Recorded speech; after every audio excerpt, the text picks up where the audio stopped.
इस वीडियो में एक बूढ़ा आदमी बुलडोजर के सामने खड़ा है।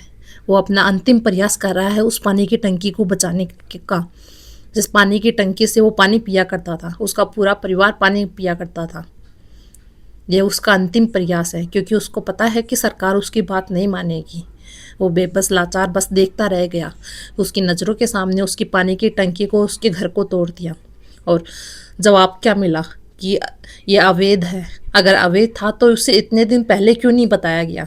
उसकी 7 पुश्तें इस ज़मीन पे रही, यहीं इसी ज़मीन पर उसकी शादी हुई, उसके बच्चे हुए, उसके बुजुर्गों की चिताएं जली, तो पहले क्यों नहीं बताया गया।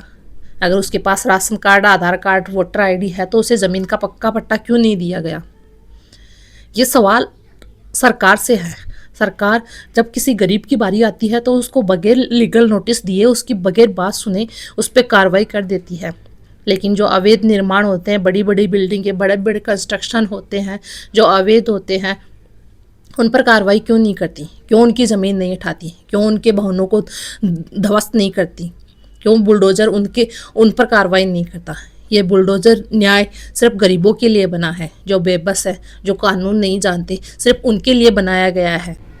मैं पूछती हूँ, अगर ये अवैध था तो पहले क्यों नहीं बताया गया।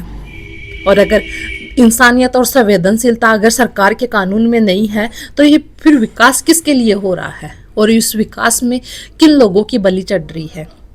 ये विकास उस आम आदमी का सबसे बड़ा दुश्मन है, जिसे इस विकास के लिए अपनी पुश्तैनी ज़मीन देनी पड़ती है, अपना घर देना पड़ता है, अपनी फसलें देनी पड़ती है। ऐसा विकास हमें नहीं चाहिए। हमें अगर जो विकास हमारे आशियाने तोड़कर, हमारे सपनों को तोड़कर बनाया जाता है, हमारी प्रकृति को कुचलकर, तो ऐसा विकास हमें नहीं चाहिए। ऐसे विकास की हमें ज़रूरत नहीं।